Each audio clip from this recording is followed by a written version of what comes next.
Yo, yo, yo, yo, yo, yo, yo, yo, yo, yo, yo. It's your boy Uche. I got my boy. Qdeezy for Sheezy. I'm hella sleepy. Yes, sir. Whoa. By the way, we are the Ill-Advised Wise Guys. For those of you guys who are not familiar, we have a podcast.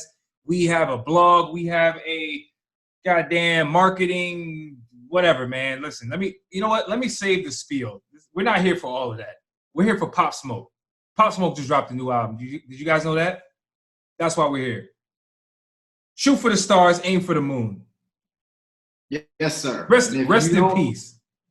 If you don't make it to the moon, then land on Earth somewhere, or moon, or Jupiter or something like that. Or just like land in Area 51, man. Land somewhere. There we go. Yeah, man. Hey, real quick, I want to send a rest in peace to Pop Smoke, but let's talk about the album cover before we get into the music. There was a lot of controversy about the album cover. Virgil, your man's off-white and your off-white brethren, he designed the original album cover, which the fans hated, and I would agree with the fans. That shit was trash. It was trash. It's funny. I'm not sure what I was looking at on that album cover. Was like Pop Smoke supposed to be walking through like a whole bunch of swords or something like that? Or was he supposed to be wrapped in some damn styrofoam or something? I'm confused. Was he supposed to be like a ripped up Chipotle? Come on, Virgil. Wrapped in barbed wire. I don't know. Is that like, I think that's when art goes too artsy. Like people trying to convince us like, yo, man, like this is the cool shit. It's like how Kanye always tries to convince us that like, brother, everything that he does. Not, you consider that artsy? That looked like a background on Zoom.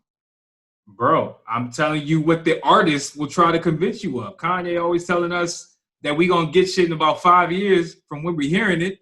Like, oh, we too, yeah, y'all brains is just not caught up yet. Like, you're not there yet. You'll figure it out later. I'm not sure if I want to figure out the album cover, but I do like the revised version though. It was dope. It was dope. I mean, it was what, like a flower, a silver flower, like that same styrofoam, not styrofoam, but the same Reynolds wrap look, like, but just more sleek. A styrofoam flower. Darkness. A RoboCop flower. Whatever the hell it was much better, and I suppose it was much more fitting. But yeah, let's jump into the music, man. What you think of the album? Shoot for the stars, aim for the moon. You know what? It's interesting because his previous project, which is Meet the Woo Volume 2, had a whole bunch of drill music, right? And it took me a while to actually appreciate the fact that it had all that drill music because I was still getting used to drill music. This album is actually all types of hip hop music. Like you get some smooth bangers on there. You got some, you still get some drill stuff, not as much, but a whole bunch of commercial joints. And then also what I liked about the album was that Pop Smoke, he still spit bars with the best of them, but at the same time, like he showed the world his melodic side. Like he sung fearlessly quite a bit on the album. Just pretty much showing people that like, we should have never put him in the box, which I think is kind of bittersweet because it's like, now that he's passed away, we don't get to see him do these other things moving forward. But as a whole, just like any album that is made after the person that has passed, it's a bit choppy.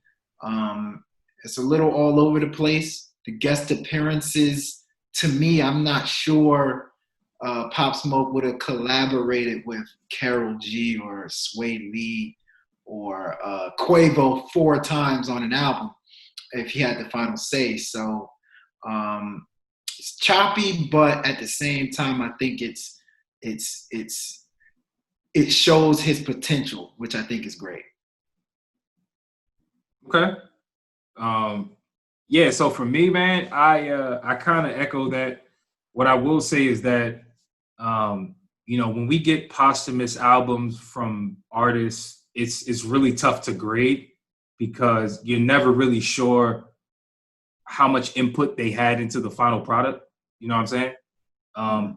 One thing I can say pretty confidently without being in the studio with anybody who was involved with making this album is that there were plenty of songs that sounded a little unpolished. I'll just call it that. But overall, he had a couple songs. I think he had a handful of songs that I can honestly say were really good, and I might add to my internal playlist, and then I might actually bump. You know what I'm saying? And we'll get into that in a little bit. But overall, what I will say is he definitely showed a different side of himself artistically, right?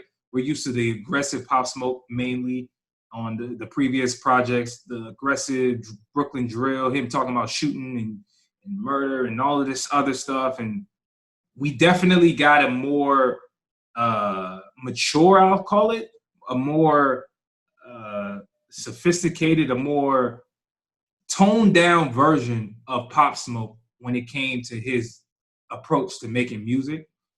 He had plenty of songs for the ladies. I'm sure they're going to appreciate that. So overall, I will say a very diverse project. Had a lot of different sounds, a lot of different samples. Yeah, it was cool, man. I think the fans are going to like it. I think the fans are going to like it.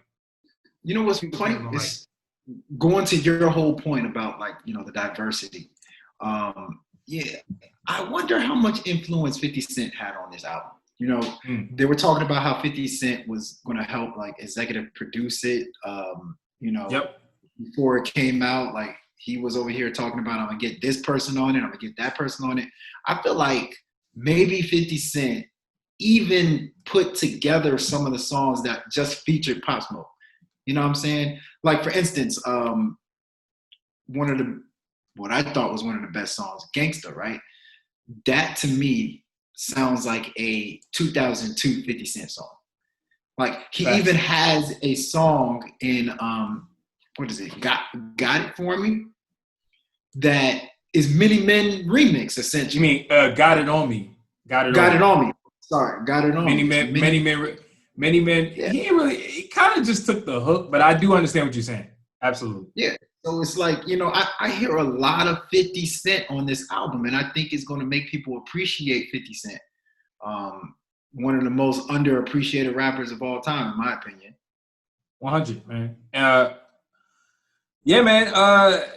Let's get into some joints that were the standouts, man. You talked about one. I personally don't have Gangsters in my top list of songs on this album, to be honest with you. I like Aim for the Moon with Quavo. I really like the chemistry that him and Quavo have on the track. I think the first collab song that I heard from them was on his last project that you mentioned a couple of minutes ago, the Forever Woo 2, which was Shake the Room. The song is dope. It's a dope song. When I heard the song for the first time, I was a little thrown off because I was like, yo, what the hell is Quavo doing on a drill beat? But, like, once I heard it 2 to 3 times, I was like, oh, nah, this makes sense. And so I think Aim for the 100%. I think Quavo did his thing on Aim for the Moon. I like the song For the Night with Lil Baby and DaBaby. However, I don't really think DaBaby and Lil Baby had crazy verses. Like, it's just my opinion. I don't think they did anything too crazy. However, I do like the dark feel of that song. That joint is like a damn hood lullaby to me. Like, it just sounds like some dark, you about to go to sleep, but like still get aggressive. I don't know. It's weird, but I like it a lot. What else, man? I like that song. Yeah, yeah. It's a dope song. I think it's one of them bouncy joints. It's pretty upbeat. I think the ladies are really gonna like that. Shoot, I think the dudes are really gonna like that too. So I think that's one of the songs that has the most potential on this album is that Yeah Yeah joint. I really do. What about you, man? What are some joints you like? I mean, to be honest with you, I don't really like that many on this album, but I do think that, like, there's a lot of songs that are interesting. You know what I'm saying? Like, to me, this was an interesting album. I wouldn't say it was like great, but some of the most interesting songs to me, I mentioned "Got It On Me" is pretty interesting. The fact that he took Many Men, remixed it a little bit, and just kind of put his own take on it. Which, by the way, content-wise, it's a little chilling, right? Listening to him talk about how like he feels like he ain't going to get caught slipping. He has his gun on him all the time, and we all know how he ended up getting tragically shot. So it's kind of like, damn, you taken aback by hearing him talk about that. But that song stood out to me.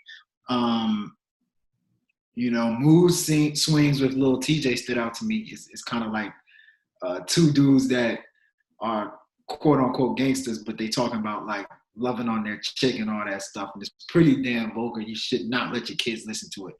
And the Woo, what an interesting combination, right? Roddy Ricch, 50 Cent, and then what was supposed to be 50 Cent's successor on the song. That joint got crazy vibes on it, like smooth vibes, gangster vibes, rapping hard, singing softly. Like that was just a really crazy song, one of the most interesting ones. So overall, I mean, I think it's a bunch of what I would call attempted hits, like hit that were supposed to be like pretty much they had hit on their mind when they made it. Yeah, no, you're right, man. But just jumping back real quick, because I do fuck with the Woo. I love that joint, man. I actually love it. One of the things that stood out to me was the instrumentation in the song. And for real, man, I'm at the point where I'm gonna just go ahead and say this. I've been thinking about this for a while. Anytime there's a guitar on a beat, that song cannot fail. If there's a guitar on the beat in the production, there's no way that song can be bad. I promise you. You can go look up all examples. I'm 100% confident that holds true. So I fuck with the Woo. You talked about mood swings. Lil TJ had a dope performance. Background vocals were pretty crazy. I really enjoyed that. But overall, man, towards the end of the album, I thought it got really stale, and it got a little. It was kind of all over the place in a sense. There was like a stretch of 3 to 4 songs where there was like nonstop samples, right? There was Something Special, which sampled Fabulous and To Me Is So Into You, followed by What You Know About Love. I really like that. I weirdly like that So Special song for some reason. You know what? I don't hate it. It's just odd. It just sounds unfinished. It's kind of just how I feel about it. Like and the next joint was, then the next joint was like What You Know About Love, which samples the Genuine Differences, right? Mm-hmm. Like all of these are like obvious flips, and I'm one of those people who nitpick at these a little bit, but I do think he did a decent job. However, I think there was a little bit more that was needed. And then, yeah, man. So honestly, like, I'm gonna comment on that. You know what he tried to do on those songs? What he tried to do a lot of times was get to the finish line through like charm. Like he tried to charm his way through the finish line, which I think worked a lot of times. Yeah. But one thing I want to say is the fact that with this being his debut album, which really doesn't feel like a debut album from him, especially because the music was so diverse. I feel like we really got a debut project from him the last go-round with Meet the Woo 2. And this album really didn't have a whole lot of drill beats, which was odd to me. It was very odd. We only really got like 2 to 3.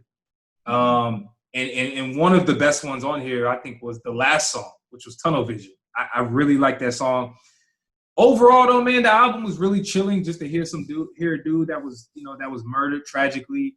And so the fact that the music is kind of all over the place, and to me, it's not that strong of a project. I don't think I can give this any more than a C if I'm grading this, man. I agree. That's kind of where I'm going with that. I agree with that. I do agree with that. But I will say this: it is very impressive. It's an impressive album. It's it showed me some things, and it's bittersweet, like I said earlier, because it's like it's clear dude had potential to be something great in this game. So Yeah, man. And yeah, shout out to all the other Brooklyn drill dudes that are carrying the wave uh, in lieu of Pop Smoke, man. You know, hopefully they keep that going because I do think it had legs that was going to take it to all types of levels. You had people like Drake, um, you see French Montana, you see all types of people hopping on the Brooklyn drill wave, and so it's obvious that it's the impact is there. You know, we'll see if Pop Smoke's passing stalls that impact, and yeah, man, we'll see. We'll see. yeah, we'll see. We'll see. All we Right. need is Jay-Z to start doing some drill, and things will get back up and popping if it ever gets stale. Jay-Z will never do drill, man. I pray to God he does not. However, he is from Brooklyn, though. That would be kind of interesting, wouldn't it? It will fall right in line. Let him do Yeah, some. man. Get Hove on a damn Trackmasters vibe beat. Trackmasters. That's usually what you hear. But we want to hear what y'all think though.